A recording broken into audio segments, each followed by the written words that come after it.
بسم اللہ الرحمن الرحیم۔ السلام علیکم دوستو، دنیا بھر کی خبروں میں آج آپ سنیں گے، لیکن اس سے پہلے اگر ہو سکے تو لائک اور سبسکرائب کا بٹن ضرور دبا لیں۔ شکریہ۔ آڈیو ریکارڈنگ جو کر سکتے ہیں وہی کر رہے ہوں گے۔ عمران خان۔ کیا یوکرین نے روسی صدر کو ڈرون سے مارنے کی کوشش کی تھی؟ جنرل قمر جاوید باجوہ کا بیان درست پیش نہیں کیا گیا۔ ISPR۔ مودی سرکار کا نماز عید پر 1700 مسلمانوں پر مقدمہ۔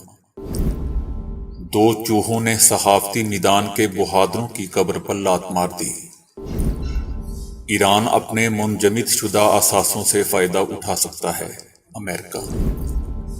جنوبی کوریا میں امریکی جوہری ہتھیاروں کی دوبارہ تعیناتی کا مطالبہ۔ ادویات 14 سے 20% تک مہنگی کرنے کی منظوری۔ تو آئیے چلتے ہیں تفصیل کی جانب۔ کل عمران خان نے کہا تھا کہ حکومت ستمبر اکتوبر میں الیکشن کی بات کرے تو پھر مذاکرات کی ضرورت نہیں ہے۔ عمران خان کا کہنا تھا کہ ہم 12 مہینے سے لگے رہے الیکشن پر مذاکرات کے لیے۔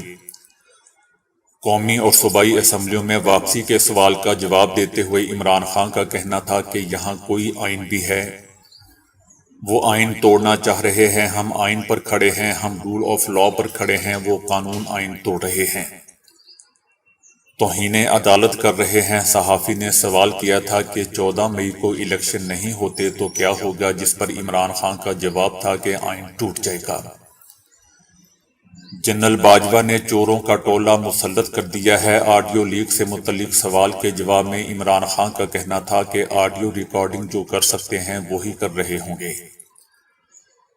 باجوہ خود کہتا ہے کہ عمران خان خطرناک ہے، اس کو ریکارڈ کرنا ضروری ہے، اگر آئین ٹوٹ گیا تو پھر جس کا بھی زور ہوگا اسی کی بات چلے گی، ہم آئین کے ساتھ کھڑے ہیں اور PDM خلاف، ہمارا ان سے کوئی موازنہ نہیں ہے۔ جنرل باجوہ اور کشمیر سے متعلق حامد میر کے بیان سے متعلق سوال کا جواب دیتے ہوئے عمران خان نے کہا کہ مجھے اس سے بھی زیادہ چیزیں پتہ ہیں، مگر یہ نیشنل سیکیورٹی کا مسئلہ ہے، میں نہیں چاہتا کہ کوئی انٹرنیشنل خبر بن دے اور ملک کا نقصان ہو۔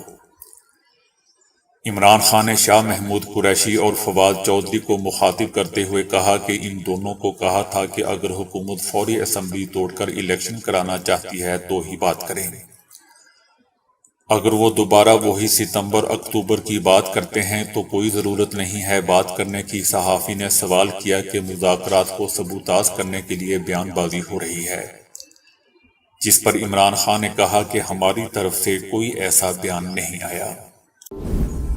روسی صدر پیوٹن کو یوکرین کی جانب سے بمبار ڈرون کے ذریعے مبینہ طور پر مارنے کی کوشش کے بارے میں میڈیا میں آنے والی افواہوں پر روس کا رد عمل سامنے آیا ہے۔ روس نے ان تمام قیاس آرائیوں کو مسترد کر دیا ہے جن میں صدر پیوٹن کو بمبار ڈرون کے ذریعے جان سے مارنے کی کوشش کے بارے میں خبریں شائع کی گئی تھیں۔ روس کو پیوٹن کو یوکرینی ڈرون کے ذریعے مارنے کی کوشش کے بارے میں کوئی ٹھوس اطلاع نہیں ملی۔ روس کا کہنا تھا کہ اس وقت دنیا میں ایسی بہت سی قیاس آرائیاں کی جا رہی ہیں لیکن ان کا کوئی وجود نہیں ہے۔ جرمن اخبار نے اپنی رپورٹ میں دعویٰ کیا تھا کہ یوکرین کی افواج نے گزشتہ اتوار کو ایک ڈرون لانچ کیا تھا جس میں 17 کلو گرام C4 پلاسٹک دھماکہ خیز مواد لدا ہوا تھا۔ اس نے روس کے قریب نئے تعمیر شدہ روڈ نیو صنعتی علاقے کی طرف اڑان بھری تھی جہاں صدر پیوٹن کو دورے پر پہنچنا تھا، تاہم یہ ڈرون صدر پیوٹن کی آمد سے پہلے ہدف سے چند کلومیٹر دور گر کر تباہ ہو گیا تھا۔ اس خبر کے ساتھ اس ڈرون کی تصویر بھی شائع کی گئی تھی۔ اس خبر کے 2 دن پہلے روس نے روسی صدر کے ایک یا زیادہ کے ہم شکلوں کی بھی تردید کی تھی۔ روس کا کہنا ہے کہ ایسا ہرگز نہیں کہ صدر پیوٹن اپنا زیادہ تر وقت جوہری تابکاری کے اثرات سے محفوظ بنکر میں گزارتے ہیں۔ ISPR کا کہنا ہے کہ جنگی قابلیت سے متعلق سابق army chief general Qamar Javed Bajwa کا بیان سیاق و سباق سے ہٹ کر پیش کیا گیا۔ پاکستان آرمی کی انوینٹری میں موجود بعض ہتھیاروں کے نظام کی حالت اور ان کی جنگی قابلیت کے بارے میں میڈیا پر بحث ہو رہی ہے۔ سابق آرمی چیف نے مستقبل کے خطرات سے متعلق اپنے خیالات of the record inter-active session میں میڈیا سے شیئر کیے تھے۔ ISTR کا مزید کہنا تھا کہ اس سیشن کو سیاق و سباق سے ہٹ کر پیش کیا گیا۔ پاکستانی عوام کو یقین دلاتے ہیں کہ ہمیشہ اپنے آپریشنل تیاریوں اور جنگی قابلیت پر فخر کیا ہے اور کرتے رہیں گے۔ پاکستان کی مسلح افواج نے ہمیشہ مادر وطن کے دفاع کے لیے اپنے ہتھیاروں، ساز و سامان اور جنگی وسائل کو تیار رکھا ہے اور رکھیں گے۔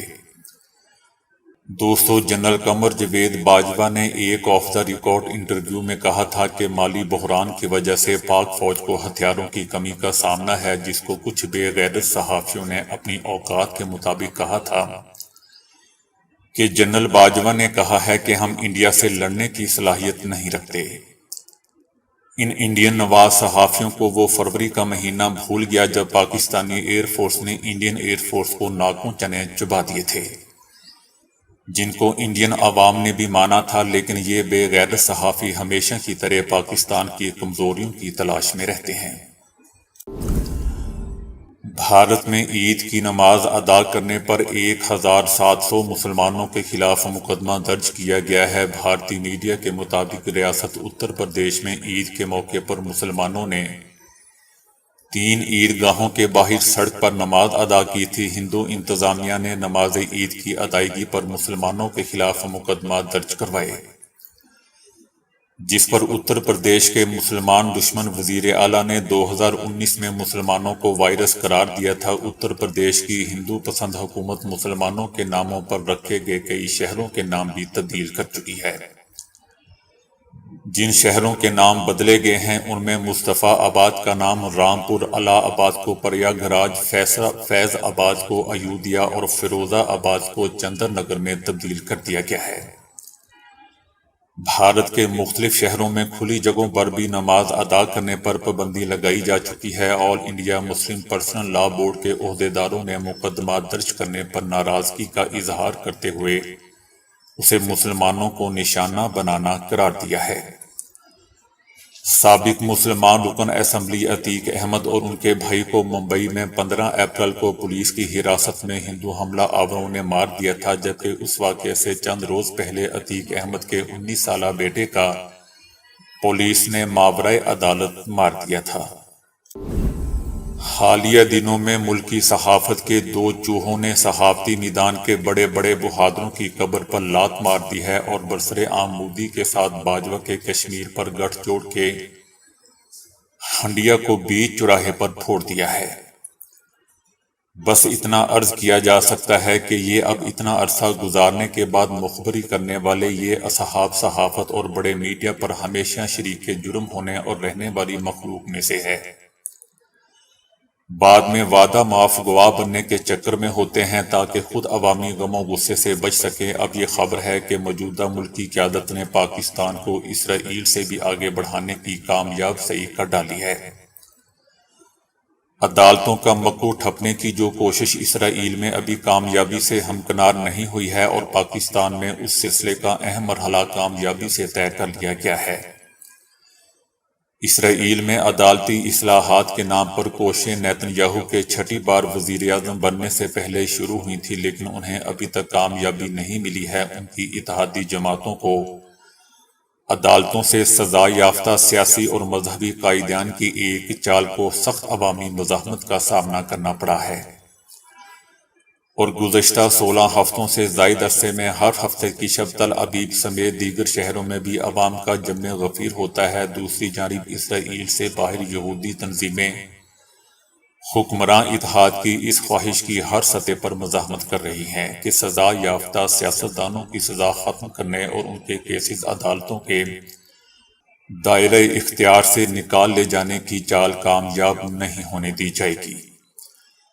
اسرائیل کی پارلیمنٹ اور اسرائیلی حکمراں اتحاد پاکستان کے حکمراں اتحاد سے بہت پیچھے رہ گئے ہیں۔ پاکستان کے حکمراں اتحاد نے غریبی دعوے کی کٹی پھٹی پارلیمنٹ ہونے کے باوجود ایک نہیں 2 بار عدالت عظمیٰ سے متعلق ایک ترمیمی قانون منظور کر لیا ہے۔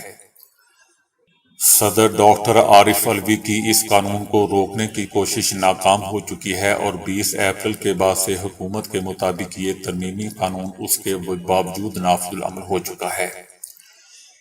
اسرائیلی حکمران اتحاد کی سینہ زوری اور دیدہ دلیری کی ہر جگہ ہر سطح پر مذمت کی جا رہی ہے اور اسے عدالت اور جمہوریت دونوں پر حکمران اتحاد کا سنگین حملہ قرار دیا جا رہا ہے۔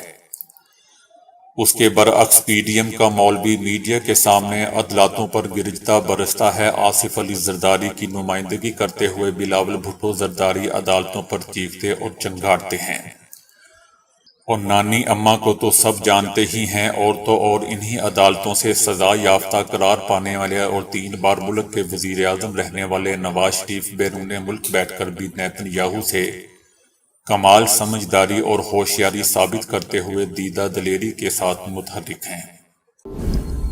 امریکہ نے کہا ہے کہ ایران جنوبی کوریا کے بینکوں میں منجمد اپنے 7 ارب ڈالر کے اثاثوں کو انسان دوستانہ اشیاء کی خریداری کے مقصد سے استعمال کر سکتا ہے۔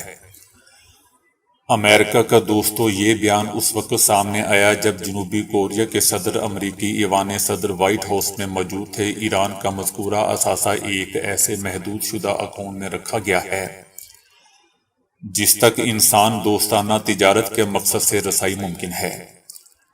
اس سے پہلے امریکی نیوز ایجنسی نے اس حوالے سے یہ رپورٹ دی تھی کہ فری کین قیدیوں کے تبادلے اور جنوبی کوریا میں ایران کے منجمد شدہ اثاثوں کی بحالی کی قرارداد کے مسودے کا جائزہ لینے میں مصروف ہیں۔ سابق امریکی قومی سلامتی کے مشیر نے شمالی کوریا کے لیے جنوبی کوریا میں امریکی جوہری ہتھیاروں کی دوبارہ تعیناتی کا مطالبہ کر دیا ہے۔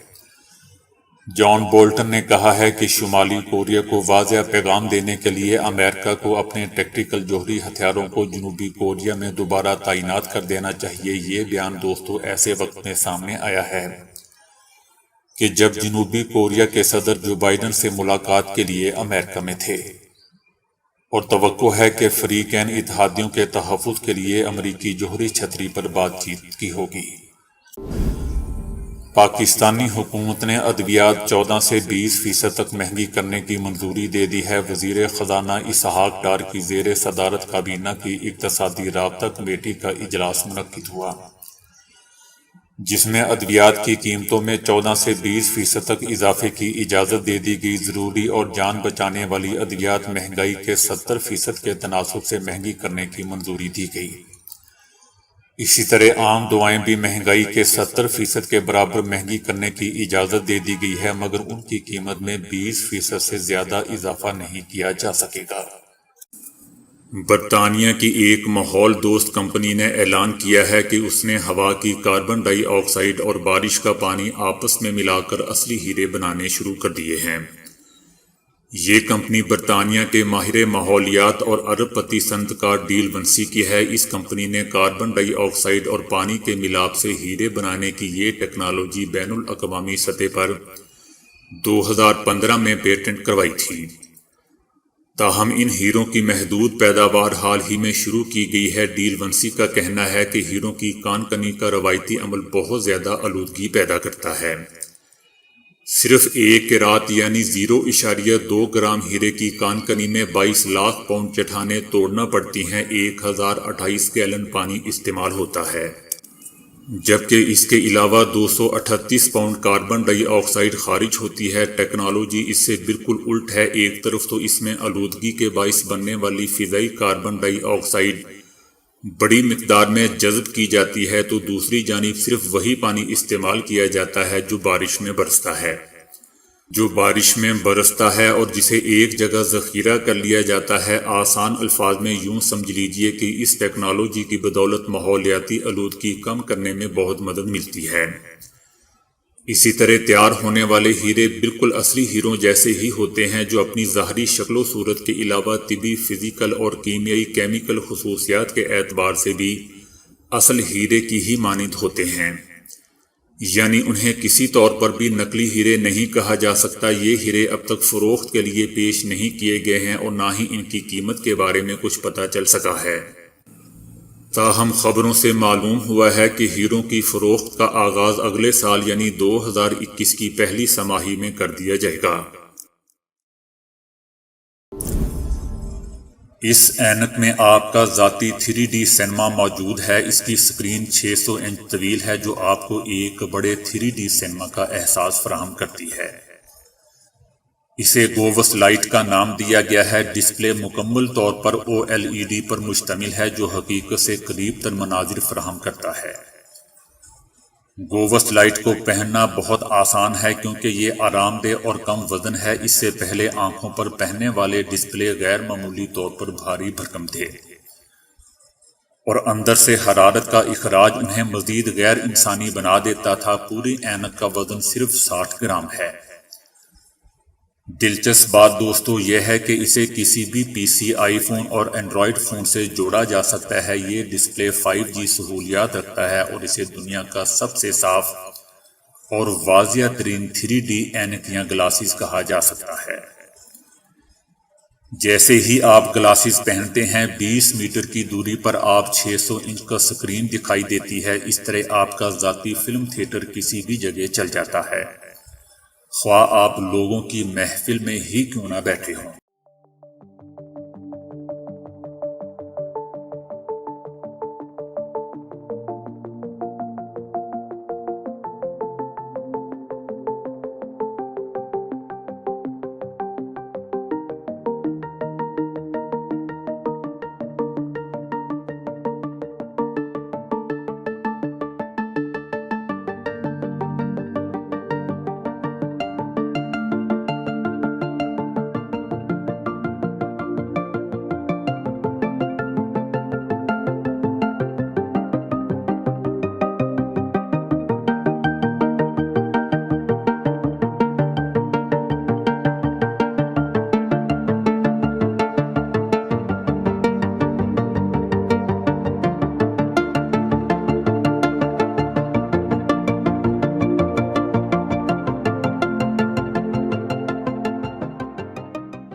تو دوستو ابھی کے لیے اتنا ہی۔